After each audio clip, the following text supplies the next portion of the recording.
Trump నోటి నుంచి వచ్చిన ఫెంటనిల్ ఏమిటి, దాని ఎఫెక్ట్ ఎంత, ఆ వివరాలేంటో చూద్దాం. అమెరికా అధ్యక్షుడు డొనాల్డ్ ట్రంప్ నోటి నుంచి తాజాగా వచ్చిన పదం ఫెంటనిల్. మెక్సికో, కెనడా నుంచి వచ్చే వస్తువుల మీద సుంకాలు విధించేందుకు వీలుగా ఆర్థిక అత్యవసర పరిస్థితిని ప్రకటించిన ఆయన నిషేధిత ఫెంటనిల్ లాంటి మాదక ద్రవ్యాలు అమెరికాలోకి అక్రమ మార్గాల్లో ప్రవేశించడం వల్ల ప్రజారోగ్యం సంక్షోభం ఏర్పడుతోందన్న ఆందోళనను వ్యక్తం చేశారు. సింథటిక్ డ్రగ్స్ ముడి పదార్థాలను అక్రమంగా తరలిస్తున్న నేరగాళ్లకు చైనా అడ్డుకట్ట వేయలేకపోతుందని, అందుకే ఆర్థిక అత్యవసర ఉత్తర్వులు జారీ చేసినట్లుగా వైట్ హౌస్ పేర్కొంది. అంతేకాదు, మెక్సికోలో మాదక ద్రవ్యాల అక్రమ రవాణా ముఠాలతో ప్రభుత్వంతో సంబంధాలు ఉన్నాయంటూ తీవ్ర ఆరోపణలు చేయటం సంచలనంగా మారింది. డ్రగ్స్ తయారీ, రవాణాకు మెక్సికో సర్కారు సహకరిస్తుందని, ఇవన్నీ అమెరికాకు చేరి ఓవర్డోస్ కారణంగా ప్రతి ఏడాది వేలాది మంది అమెరికన్లు మరణిస్తున్నట్లుగా వైట్ హౌస్ ఆందోళన వ్యక్తం చేస్తోంది. ఈ నేపథ్యంలో అసలు ఈ ఫెంటనిల్ ఏమిటి, దాని కథెంది అన్న వివరాల్లోకి వెళితే ఆసక్తికర అంశాలు వెలుగు చూస్తాయి. ముందుగా ట్రంప్ నోటి నుండి వచ్చిన ఫెంటనిల్ విషయానికి వస్తే, మనం వంటల్లో వినియోగించే గసగసాలు తెలుసు కదా, వీటిని తయారు చేసే మొక్కను పాపీగా వివరిస్తారు. దీని నుంచి ఓపియం అనే డ్రగ్ ని తీస్తారు. ఈ కారణంగానే పలు దేశాలు విదేశీయులు తమ దేశానికి వచ్చే సందర్భంగా తీసుకొచ్చే సామాన్లలో గసగసాలు ఉంటే తీవ్రమైన నేరంగా వివరిస్తారు. బ్యాన్ వస్తువుల జాబితాలో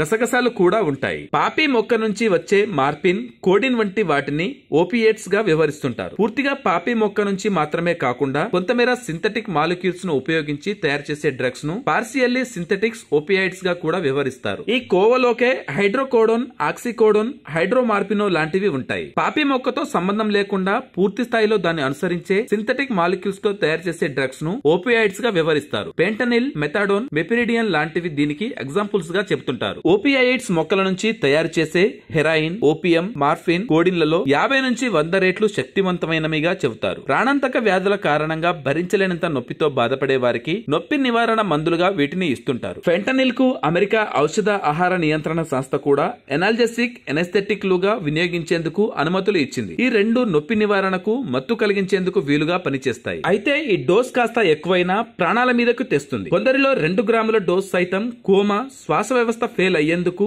కారణమై ప్రాణాలు పోయేలా చేస్తుంది. ఈ డ్రగ్ ను వాడి చాలా మంది అమెరికన్లు ప్రాణాలు పోగొట్టుకుంటున్నారు. మత్తు కోసం అధిక మోతాదులో తీసుకుంటూ ప్రాణాలు పోగొట్టుకోవటం ఈ మధ్యన మరీ ఎక్కువైంది. 2021లో పెంటనిల్ ఓవర్ డోస్ కారణంగా 1,07,000 మంది ఒకే ఏడాదిలో మరణిస్తే 2022లో 72,000 మంది వరకు మరణించారు. 2023లో 75,000 వరకు మరణించారు. అమెరికా అధ్యక్ష ఎన్నికల్లో కీలకమైన 7 స్వింగ్ రాష్ట్రాల ప్రజలు ఎదుర్కొనే సమస్యల్లో ఫెంటనిల్ డ్రగ్ ఒకటి. అందుకే ట్రంప్ అధికారంలోకి వచ్చినంతనే ఫెంటనిల్ తయారీకి అవసరమైన ముడి పదార్థాలని చైనా అడ్డుకోవడం లేదన్నది ట్రంప్ ప్రధాన ఆరోపణ. అందుకే దీని తయారీకి అవసరమైన ముడి పదార్థాలపై 100% అదనపు సుంకాన్ని విధిస్తూ నిర్ణయం తీసుకున్నారు. Thanks for watching.